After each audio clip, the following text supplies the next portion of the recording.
As Atlanta welcomes more and more people from around the world, we are introduced to different cultures and traditions in wellness.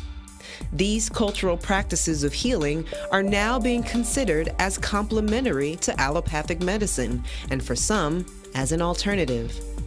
These traditions may appear foreign to our Western ways of healing. However, for people who now call the U.S. home, these practices are commonplace and have sustained generations for millennia. And for those who have adopted healing arts from many cultural traditions, they found that these methods are highly effective and empowering. On AIB Presents Traditions in Wellness, join us as we introduce healing modalities that are becoming a part of our wellness culture, and for some, lifesavers. Well, it's been about 8 years ago. I was taking a bath, and I discovered a lump. In my mind, I kind of knew it was cancer, but I knew I had to go to the doctor to really find out. But really, in my mind, I knew that what it was, because it was a peculiar lump, something that I had never felt before, because I would always examine myself. So I knew I was in trouble. The doctor came in and told me, she says, "I'm sorry, but you have breast cancer, and we're going to have to do surgery right away because of where the lump sit."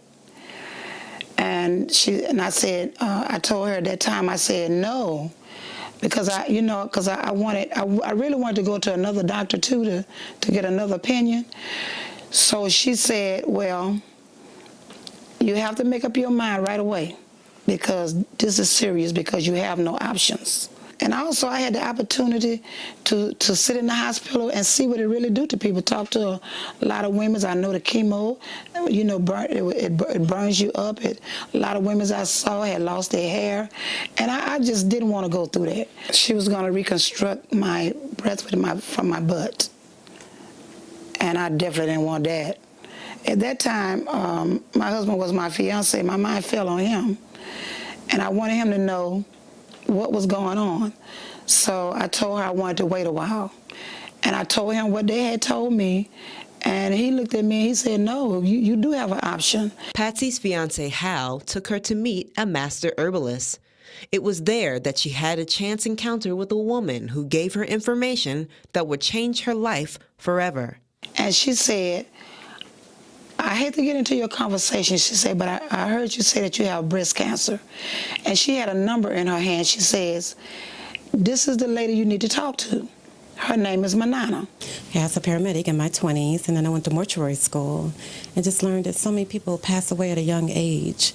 And I started studying natural medicine, so I moved to Atlanta, and I did a radio show on V103 Radio, and also Clark, Atlanta. And then I left to go to Mexico to learn about natural medicine. So I stayed in Mexico for over a year and just learned about all these beautiful plants that can heal people in the desert, in the rainforest, and the ocean.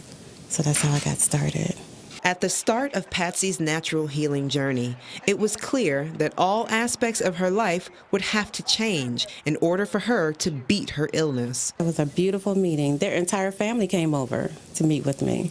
And I said, "Bring your whole family, because it's not just Patsy that has to do it, it's the entire family that has to participate. She cannot do this by herself."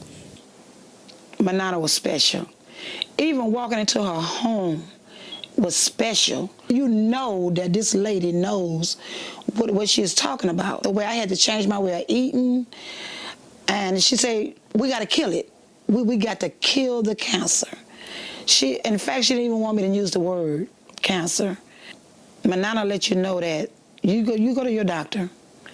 It's your choice. You have a choice when you're told about your condition. Another thing Manana wanted me to do was not be stressed. I was under no stress. My husband saw that I was not on no kind of stress. I was just happy doing my herbs, doing what Manana told me to do. And like I said, talking to God a lot, praying a lot, meditating a lot, writing in my journal. And before I knew it, the lump got smaller and smaller, and one day it was gone. It was just gone. I feel so good. It really makes me feel good. But I know that everyone can heal. As long as you believe, you can do it. So it used to surprise me, but now I am like, told you it can happen. It could happen as long as you believe. I knew I could heal. Just listening to my nana and my husband and having my kids stand by my side, I knew I could heal, and I trusted in God, having faith in God that I could heal, and I did. Dr. Satish Nair, a practitioner of Ayurvedic medicine, gave us a glimpse of the history of Ayurveda and his introduction into the healing practices of India. Ayurveda, I think, is probably more than 5,000 years old. But it is a little bit older than the Chinese people also, because it is the oldest civilization. But Chinese and the Indian civilization, they both are pretty old, and that's why you see both the system of medicine pretty much similar, let's put it that way, similar in approach. They have fundamental difference.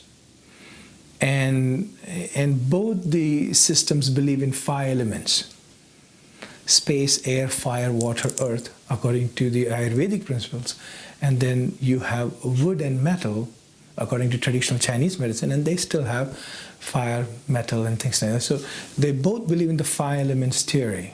Traditionally, in our family, we are coming from the Nair families, which at one time were very affluent and, very big in the as landlords and a part of a culture which was very different from now what it is. And we had traditionally what we call the ministers, or people who take care of the administration part of our family business. And they were what we call Vaidyas. In English term, it will be doctors. And this older gentleman took me under his wings, and he taught me a lot of things. But I saw so many astonishing things with this particular person following him. So he was the doctor. I just would carry his briefcase kind of thing, and he would just go around the village. And I personally had a problem at that time. I was losing hair at a very young age. I had a patch of hair, and today you would call that alopecia or something like that. He said, don't worry about it. We went looking for almost half a day for a particular herb that he wanted to figure out, and we found it behind our temple and a place, and he went inside in the bushes. He found this particular leaf. He came out, made a paste, applied it on my head, and after that, I never had a hair loss.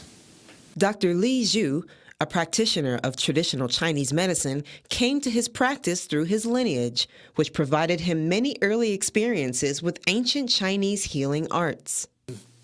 I'm the 29th descendant from Chu Shi. He's one of the most influential philosopher since Mencius.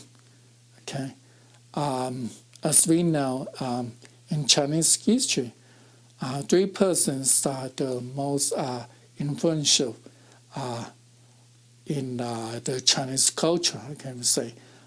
The first one is Confucius, and his student Mencius, and then my great-grandfather, Chu Shi. Okay. He was the confounder of Neo-Confucian.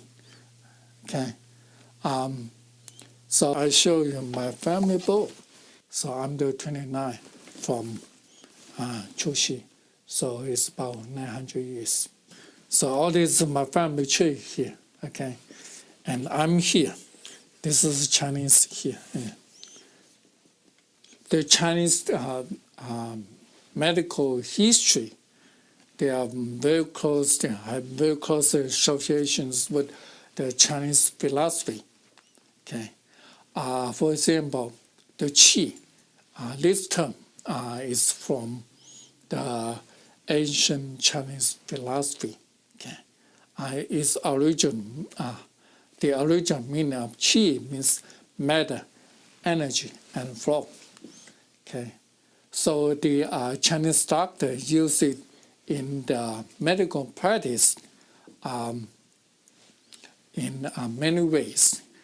We have our organs chi, our energy channels, and different tissues and even the cells. So this is kind of fundamental concept in Chinese medicine. When I was a little kid, I got lots of digestion issues. Okay, and my body is very weak. Okay, yeah. Fortunately, I was born in this Chinese medical family. Okay, so my grandfather and my grandfather's good friend, they take care of me. Dr. Shea, a naturopathic doctor, was introduced to natural healing traditions when she experienced a state of dis-ease. Her healing led her to become a practitioner and to synthesize several natural healing traditions and cultural practices to help others heal as she had. My mama's from Sweetport, Louisiana. Okay, Red sister is from Sweetport, Louisiana. And you know, when you grow up, you don't have access to, you know, the modern facilities and the medicine. So mom would go and she'd get the 3-6s and she'd put some stuff together and powder and castor oil and cod liver oil. And so you learn that, you know, there's natural things that can affect the body. And when I was a little kid, oh, I hated it. I said, Mom, can't we come into the 20th century, please? Can't we just take medicine like everybody else? And now I run to her and go, now, Mama, what was that you told me about? And what bug was that? And what tree did you get that bug in? So we're losing the art of natural healing. Is going away with our parents and our grandparents. When they told me I had a brain tumor when I was blind, and they said that they wanted to go in, they were going to go in the roof of my mouth, stick a thing up in there, go into the brain and snatch the tumor out. And they thought I was crazy because I refused it. But I believed something different, more divine could happen in my life. I think it's fine if you can't do anything better to go and have an organ transplant or have a surgical procedure done. But I think the real magic is in having your own organs work again, having your own body regenerate itself. That's the magic in life. That's the God power in your life. That's the joy in life. And so that's why I get so excited about it, because this is not just something I studied. It's not something I just got a degree in. It's something I lived. And I know that if God can do this for me, he'll do it for anybody. I mean, this has been a journey for me. This journey started when I got sick. I mean, I was really, really a sick person. And so the journey started and the development and the understanding and the understanding and the overstanding began to come why I was sick, because I was crazy. I was dizzy. I was living under false pretenses. My mind was not in right thinking. So how can your body be in alignment with God when your mind is out of alignment with God? So it's getting in alignment, understanding truth, and being a part of truth. And the healing is secondary. I tell people this could be the best thing that ever happened to you. This could be what God wanted for you to get your attention. And so if God's yelling this loud to get your attention, it's time to take those earplugs out and listen. Life is a flow of prana. So it doesn't matter which discipline you take, Eastern or Western, what we're trying for a patient is, or a client is, that we want to make sure there is a proper, optimal flow of energy or prana or chi in the body. If the prana is flowing properly, you are fine. You don't have an issue. Either you have an excess energy or there is the energy stuck. I think the biggest, I would say, or the most abused word in medicine is normal. And most of the Western idea or allopathic model of medicine is saying you are normal. Oh, so your blood test is this number, and from this number to this number, when you say you're in between this number, automatically everybody assumes you're normal. But there is normal values and there are healthy values. Normal doesn't mean you're healthy. If you're normal, then why are you suffering? based on my understanding and my practice, okay, the natural healing is something we can do to help our body, our system work better for itself. All we call the self-healings, because everyone has a built-in. You were born with it, the self-healing. Okay, depends on how we're going to work for it. We were born with the cure for illnesses. So your body will keep shifting and changing to keep you alive right now until it can't shift and change anymore. So the inner intelligence of the body is active as long as, it's just like your car knows what to do, but if you don't give it the things that it needs to function, it can't do it. So every single vitamin, mineral, and nutrient is like a mini computer chip telling your body to do a specific function. So if your body's not getting those things in, or if it's getting them in but it can't assimilate it, it can't use it, those things become toxic waste to your body. The three qualities of the universe: sattvic, rajas, and tamas. Sattva means pure stuff. Rajas is the movement. It is a change, is a fluctuation. And tamas is inertia. Without these three components, you will not have something what you call nature. These three components are in every part of us, every part of the body. It's everywhere. Right? But these are the three qualities. Our whole life, most of us, we are fluctuation between tamas and rajas, between inertia and action. Our whole life should come down to sattva, purity. We want our life to be more pure. And when you live the life of that purity, you will be healthy. All your foods can also be classified into that three qualities of food. So when you take pure fruits and vegetables, things like that, when they are not processed, they are sattva, they're pure foods. And when you eat certain foods, it creates rajas. And tamasic foods are basically your canned foods. It doesn't have anything in it. It's very processed. They're tamas. Right? So certain foods create certain kind of qualities. And when you eat those kind of foods, that emotion or that quality gets into your body. Right? So that's, again, so from these three gunas come the three aspects or the aspects of the sensory perceptions, the mind, and the five elements. So that's how they come out. And the five elements are the space, air, fire, water, earth. And when they combine together, and when we look at somebody's pulse, what we call is dosha. And the root word dosha means douche. Douche means something that has gone bad, in literal terms. So when we are looking at the pulse, we call it vata, pitta, kapha. Vata is a combination of space and air. Pitta is a combination of fire and water. And kapha is a combination of water and earth. So when we are looking at the pulse, we are looking, and previously we didn't have microscope or MRI machines or CAT scans and things like that. We didn't have anything of that sort.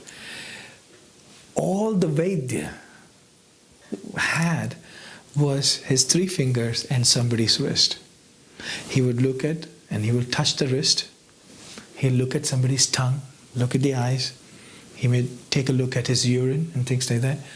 And those physical examination and the touch and the question, prashna, means how the Vaidya asked the question, what kind of questions he asked, the way he asked questions. So he asked questions to find out what the person is going through. But it is all just by that touch. In that pulse, you can know just about everything. When you look at the pulse, we want to know who you are, truly. In the sense, the time, Prakriti is the time you're born, the place you're born, the star patterns that govern you, the how the elements were there in your body at the time of birth. Prakriti. Vikriti is what has changed now in you. What have you become now? So how you were born as, what you were born as, and now what has happened to you. When there is a change, there is a disease process, or there is a discomfort, or there is a disorder. You are not in harmony. Essentially, what our job is to make sure that you come back to who you were. If I can do that, I think my job is done. So here's my family formula here. My grandparents in here. Okay. Generation to generation, we've been using it. Okay, and this is very practical and still working. As I know, it's going to be over 120 years. Yeah, 120 years. One of them is from my great-grandfather, my grandma's father. He was a famous healer and scholar in my town. Okay, and he lived in around late Qing Dynasty in China. This herbal tea formula is prescribed for Mr. Tai. He has been suffering from hypertension and knee arthritis for many years. Okay, so the chief ingredient, Sangjiseng and Sangzhi, will focus on the main issues because he has the blood pressure issues, so we focus on. And the second one is for the arthritis. Arthritis, sometimes the joints swollen and are very painful. So we use Tang and Dansen. Okay, and conducting ingredients, Niuxi, will help all these ingredients to work better, and will work just like a tour guide, have all these healing powers to go into low body, okay, to help arthritis and balance his blood pressure. So he just coming for 4 times, and now he felt much better. Well, the Reams Biological Ionization Testing is a tool that I use, and it was developed by Kerry Reams. And Kerry Reams tested 2,800 food substances to find their electron spin, and he found that they all spin in the same direction.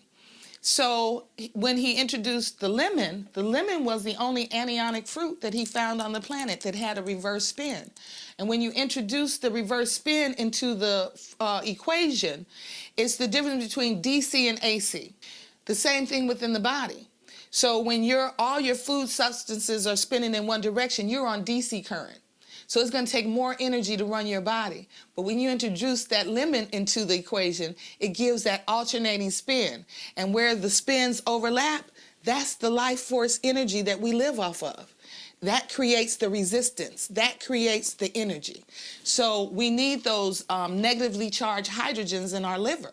And the lemon introduces the negatively charged hydrogen ions into the liver. So you'll be healthier because now you don't need so much energy to run your body. Okay, the first thing I would do is take a urine and a saliva sample and test the pH of it. And I use my pH strip, so I have a little machine that I put the saliva and the urine in that gives me a digital printout of what the pH would be. And then I take a conductivity test, which tells me the electrolytes or the mineral content of your urine. This reads your urine, and it tells me the sugar level in your urine. And I use that as a tool because sugar will indicate the level of oxygen in the body, the level of fermentation in the body. And this tells me about the ureas and how the body is breaking down your vegetable and animal protein. And so I would put some urine and saliva in here and add the chemicals, and it would change colors, and it would tell me the level of how your body is breaking things down. Is it breaking down your vegetable proteins? Is it breaking down your animal proteins? And that's going to give me information also. I put all that together, put it in the computer. It gives me a printout, which would indicate to me what was going on inside of your body. We don't assess, we don't diagnose anything. All we do is look at the body chemistry. And all I do is work on the body chemistry and use nutrients and supplements to alter the body chemistry. And from that point, see, because I don't care what you call anything. I don't care what name you give a disease. All I care about is what's going to take to bring that body back into balance. If you bring that body back into balance, that body's going to get well. As more and more people come together from across the globe, perhaps we are creating a new tradition in wellness that will integrate healing arts from across the human experience. So how do you figure out what are you healthy? How do you truly define health?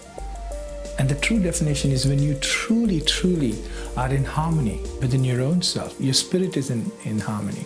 Your body, your mind, your spirits, every component, your social interactions. That you are a productive member of society. Everything about you is in a positive or a well-being of others or well-being of your own self. When all that components come together, you're truly healthy. And that is why the old system saying health is wealth. They never said health is rich. In my practice, we do have some case, we call them difficult case. They're not responsible to either conventional medicine or the natural medicine by our Chinese acupuncture or the medicine sense. So, but as a doctor, I always encourage my patients try, because this is no side effect and safe, okay, and very low cost sometimes, okay. So it worth a try. It's not about changing their mind. It's about giving them information, having them be able to make informed decisions about their health. So if you say, I want to do chemo, well, you need to know all there is about chemo. And if you say, I want to do chemo and I want to do natural together, you have a right to do it. It's your life, it's your body. So whatever a person comes to me with, whatever their questions are, my job is to educate them. And they make their own decisions about, because I vote for your intelligence, not against it. It is so amazing to go back to a doctor, and a doctor can't see anything anymore, but they're going to do radiation and chemo or amputate something. It's very amazing. You know, a lot of people talk about faith, but when it really comes down to faith, you got to really let it kick in and just know that God will heal you. So that's the faith I had, and God healed me.